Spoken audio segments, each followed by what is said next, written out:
नमस्कार, आप देख रहे केलांचल टाइम्स और मैं हूं नंदन झा। बिहार में गर्मी की तपिश दिन प्रतिदिन बढ़ती जा रही है। ठीक उसी प्रकार चुनावी सियासी तापमान भी बढ़ते जा रहा है और सभी राजनीतिक दल के संभावित प्रत्याशी अपने अपने पार्टी, अपने अपने नेता, अपने अपने गठबंधन और अपने क्षेत्र के विषय में जनता को बताने में लगे।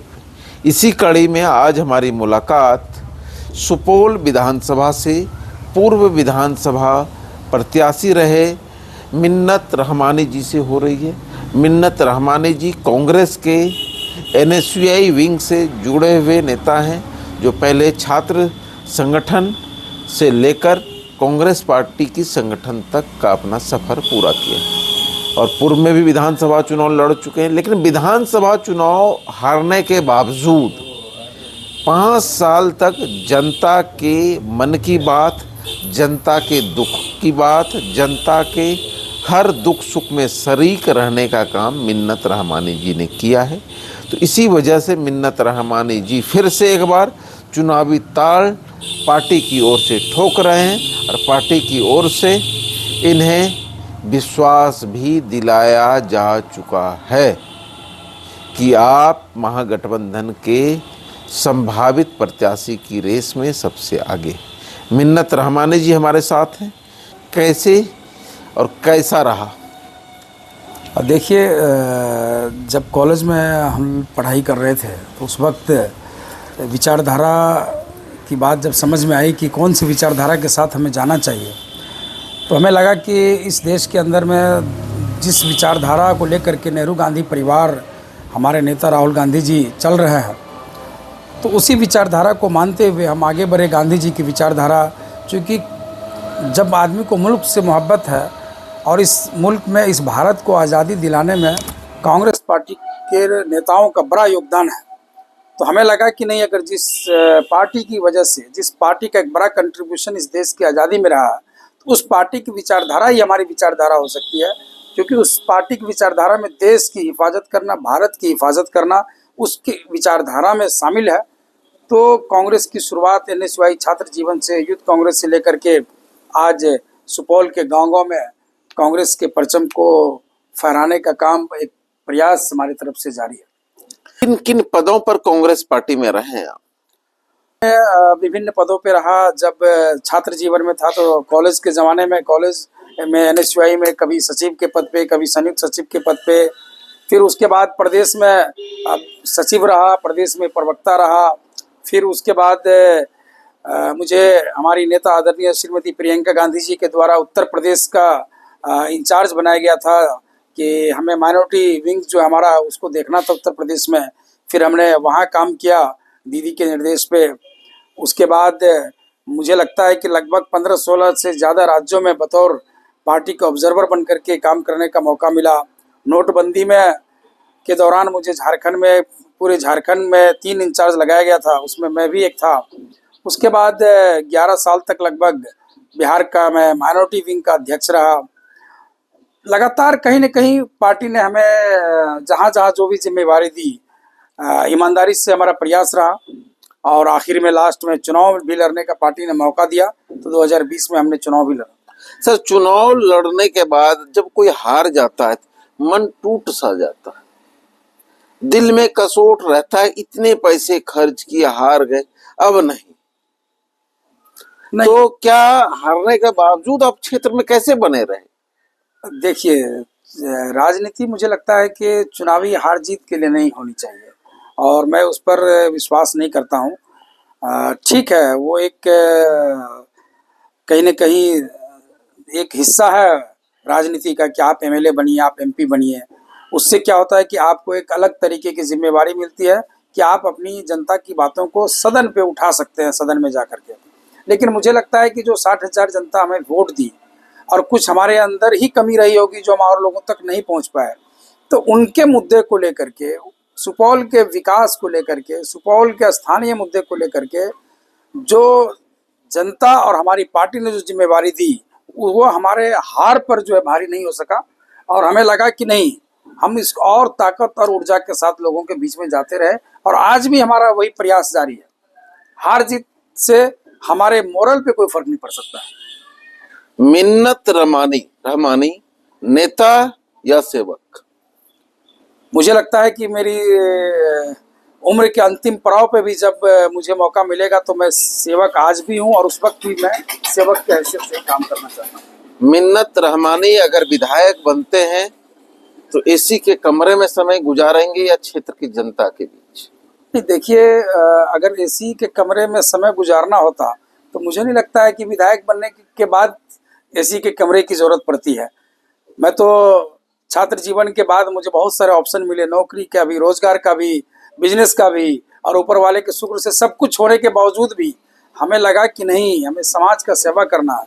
वो इसलिए क्योंकि मैं जिस मिट्टी में हूँ, ये कोसी का इलाका है। इस कोसी के इलाके में सबसे ज़्यादा परेशानी होती है जो लोग तटबंध के अंदर रहते हैं, और मैं तटबंध के अंदर ही पैदा हुआ। हमारे यहाँ पूरा घर बिखर गया पानी के बाढ़ में, सैलाब में।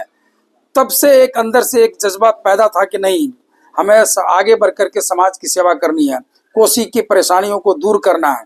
तो निश्चित तौर पे अगर एसी का सपना हो, एसी में समय बिताने का सपना होता, तब तो हम फिर अभी विदेश में रह रहे होते। लेकिन हमारा जो मुख्य मकसद है कि हम अपनी जनता, जिसने मुझे वहाँ तक पहुँचाने का काम किया, अब हमें रिटर्न देने का समय आया है। चाहे विधायक बनूं ना बनूं, मंत्री बनूं ना बनूं, सांसद बनूं या ना बनूं, एक इंसान की हैसियत से, एक सेवक की हैसियत से मैं सुपौल की सेवा में लगा हुआ हूँ। मिन्नत रहमानी का क्या दिनचर्या है?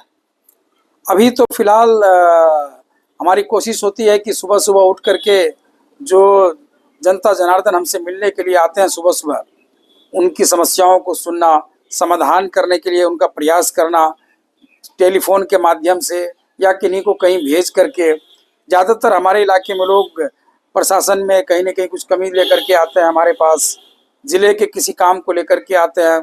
और उससे भी बड़ी एक अफसोस की बात होती है कि हमारे इलाके के लोगों को इलाज कराने के लिए बहुत दूर जाना पड़ता है। यहाँ कोई बड़े अस्पताल नहीं है, यहाँ से पीएमसीएच, आईजीएमएस, फिर दिल्ली में एम्स, और वहाँ लोग जाकर के दर दर की ठोकरें खाते हैं।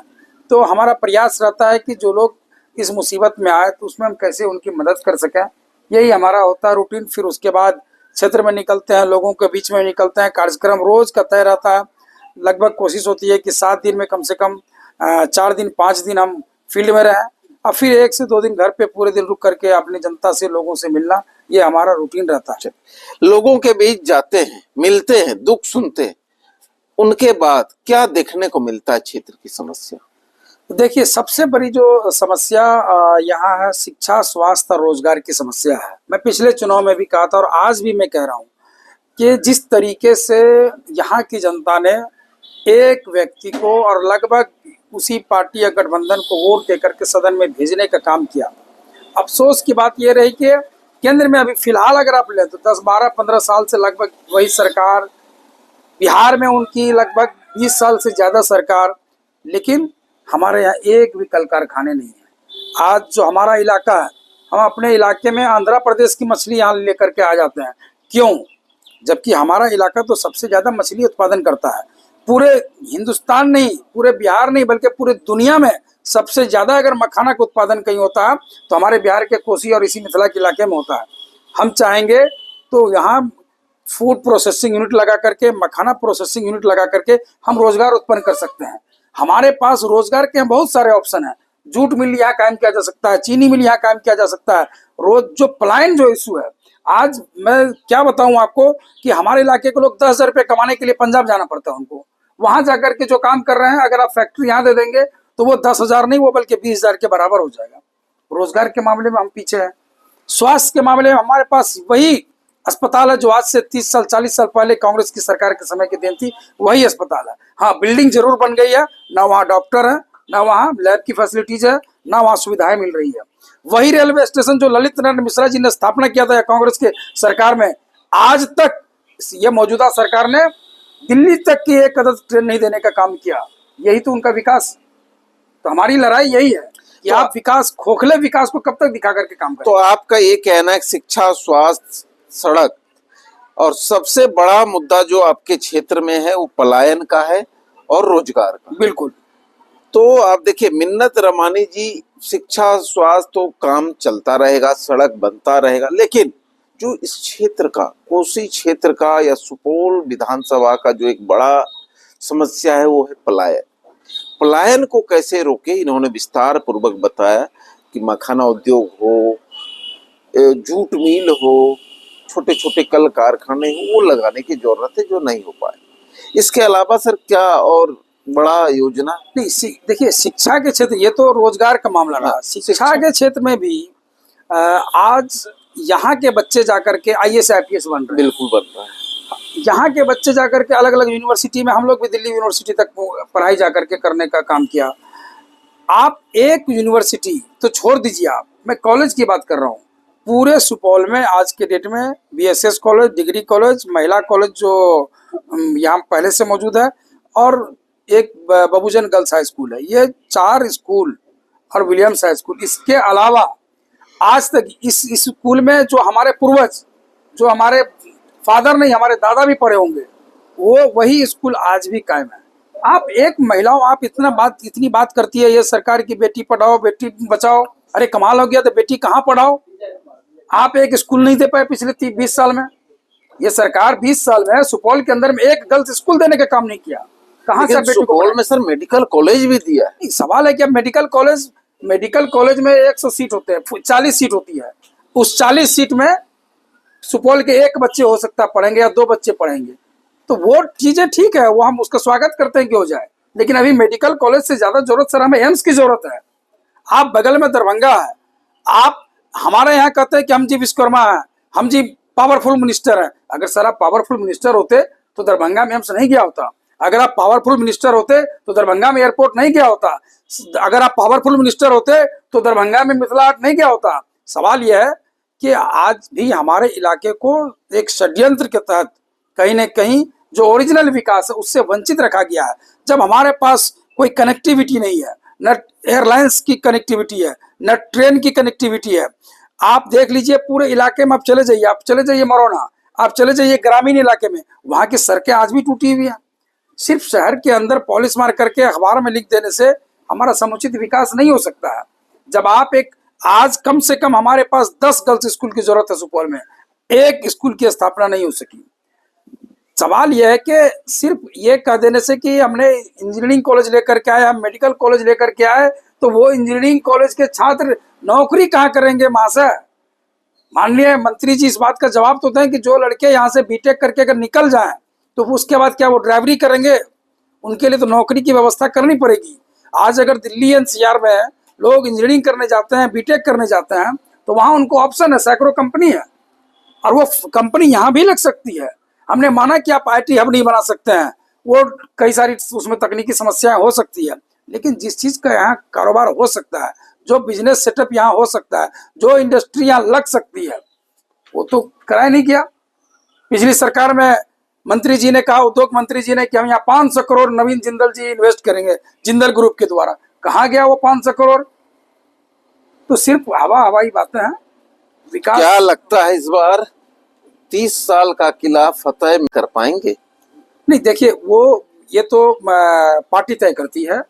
मेरा काम है, मेरी जिम्मेवारी है कि इस कांग्रेस परिवार को, महागठबंधन के परिवार को हम कैसे मजबूत करें, और निश्चित तौर पे वो हम नहीं कर सकते हैं, ये हमारी हैसियत नहीं है, वो जनता करेगी। जनता ने इस बार मूड बना लिया है। जब हम लोगों के बीच में जाते हैं, लोग कहते हैं हमें कि सर हम जब पटना जाते हैं हमें कोई पूछने वाला नहीं होता है, हमारे लोग एम्स में इलाज नहीं करा पाते, हमारे लोग किसी PMCH में, IGMS में इलाज के लिए वंचित रह जाते हैं। कैंसर का इलाज में, हमारे इलाके में कैंसर बहुत तेजी से बढ़ रहा है, कोई रोकने वाले नहीं है। कौन रोकेगा? गरीब के गरीब आदमी को कैंसर की बीमारी हो जाता है, कौन इलाज करा सकता है? तो सवाल यह है, जो सत्ता 30 साल से है उसको उखाड़ने के लिए परिवर्तन तो पूरे बिहार में होने जा रहा है, उसकी शुरुआत सुपौल से होगी। चलिए, इन्होंने मिन्नत रहमानी जी ने एक बड़ी बात कही, बिहार में परिवर्तन की शुरुआत सुपौल से होगी, और मैं क्या इस बार यहाँ की जनता परिवर्तन करेगी। मैं किसी पर आरोप प्रत्यारोप नहीं करूंगा, मैं सिर्फ अपना विकास का काम करूंगा। हारने के बावजूद क्षेत्र की जनता के बीच बने रहे, दुख सुख के साथी रहे, आगे भी रहूंगा और इस बार चुनाव मजबूती से लड़कर सुपौल की जनता महागठबंधन को, इंडिया गठबंधन को एक सीट बढ़ोतरी करके देगी और महागठबंधन मतलब इंडिया गठबंधन के हाथों को मजबूत करेंगे और इसकी शुरुआत सुपौल से होगी। और मिन्नत रहमानी क्षेत्र की जनता के बीच जा रहे हैं, जाते रहेंगे और उनके दुख सुख के सहभागी